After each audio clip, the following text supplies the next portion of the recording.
నమస్తే అండి, నా పేరు డాక్టర్ రజా.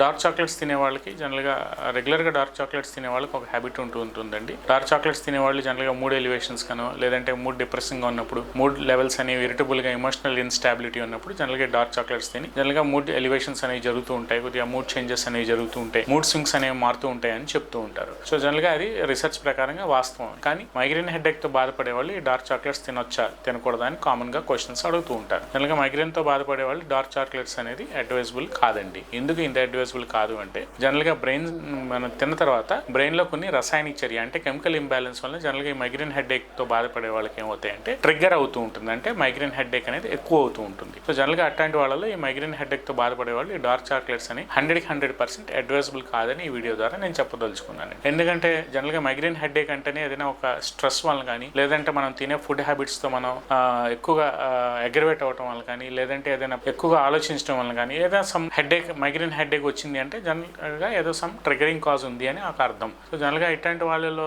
ఈజీగా ట్రిగర్ అవుతూ ఉంటారు కాబట్టి ఇట్లాంటి వాళ్ళలో తొందరగా మైగ్రేన్ హెడేక్ రావటం, ఎక్కువగా ఆలోచించడం, ఎక్కువగా స్ట్రెస్ గురవటం, కొంతమందికి ఎక్కువగా యాంగ్జైటీస్ ఉంటుంటాయి, కొంతమందికి ఎక్కువగా కంగారుగా చేస్తూ ఉంటారు, కొంతమందిలో టెన్షన్, ఎక్సైట్మెంట్, రెస్ట్లెస్నెస్ అనేది ఎక్కువగా కనిపిస్తుంది. సో ఇట్లాంటి వాళ్ళలో ఈ తొందరగా మైగ్రేన్ హెడేక్ వచ్చేసి తల పట్టేయటం, ఫోటోఫోబియా ఇవన్నీ జరుగుతూ ఉంటాయి. సో ఇట్లాంటి వాళ్ళలో ఏంటంటే వాళ్ళు చాలా సెన్సిటివ్గా ఉంటూ ఉంటారు కాబట్టి ఈ డార్క్ చాక్లెట్స్ తినగానే ఇందాక నేను చెప్పినట్టు ఆ బ్రెయిన్ లో వచ్చే కెమికల్ ఇంబ్యాలెన్స్ వల్ల ఈ మైగ్రేన్ హెడేక్ అనేది అగ్రవేట్ అవడం లేదంటే ట్రిగ్గర్ అవడం జనరల్ గా జరుగుతూ ఉంది. సో ఇట్లాంటి వాళ్ళకి హోమియోపతిలో ప్రాపర్ గా ఒక మంచి ట్రీట్మెంట్ ఉందని కూడా నేను ఈ వీడియోలో చెప్పదలుచుకున్నాను. హోమియోపతిలో జనరల్ గా అసలు ట్రిగ్గర్ అవుతున్న కాజ్ ఏంటో మనం రూట్ ఫ్యాక్టర్ పట్టుకుని తద్వారా మనం వాళ్ళకి కాన్స్టిట్యూషన్ బేస్డ్ మెడిసిన్ ఇస్తాం కాబట్టి ఒకసారి కాన్స్టిట్యూషన్ బేస్డ్ మెడిసిన్ ఇచ్చినప్పుడు జనరల్ గా దీంట్లో మనం ఫర్ ఎగ్జాంపుల్ తీసుకుంటే నాట్రిమ్యూర్ అని, నాట్రిమ్ ఫాస్ అని, నాట్రిమ్ కార్బ్ అని, బెరటా కార్బ్ అని, బెల్లడోన్ అని, లైకోపోడియం అని రకరకాల మందులు మనకి హోమియోపతిలో అందుబాటులో ఉన్నాయి. సో ఇట్లాంటి వాళ్ళలో జనరల్ గా మనం ఒకసారి ప్రాపర్ గా కేస్ స్టడీ చేసి అసలు ఏ కండిషన్ వల్ల ట్రిగ్గర్ అవుతుందో చూసుకుని మనం వాళ్ళకి ట్రీట్మెంట్ అనేది ఇవ్వగలిగి చాలా ఫాస్ట్గా మనం ఈ మైగ్రేన్ హెడేక్ని ఎటువంటి సైడ్ ఎఫెక్ట్స్, ఎటువంటి కాంప్లికేషన్స్ లేకుండా ఓవరాల్గా 5 to 6 monthsలో ఆ మైగ్రేన్ హెడేక్ని మనం హోమియోపతి మెడిసిన్ ద్వారా పూర్తిగా కంట్రోల్ చేసుకుంటూ తగ్గించుకోవచ్చు అని నేను ఈ వీడియో ద్వారా చెప్పదలుచుకున్నాను. సో జనరల్గా మైగ్రేన్ హెడేక్లో ఏంటంటే కొన్ని పథ్యాలు అనేవి ఉంటూ ఉంటాయి. సో ఇందాక నేను చెప్పినట్టు ఈ డార్క్ చాక్లెట్స్ తినొచ్చా అని కూడా అడుగుతూ ఉంటారు, లేదంటే కొంతమంది కూల్ డ్రింక్స్ వల్ల అగ్రవేట్ అవుతూ ఉంటుంది, కొంతమందికి ఎండలోకి వెళ్ళిన తర్వాత సన్ హెడేక్ అని చెప్తుంటాం,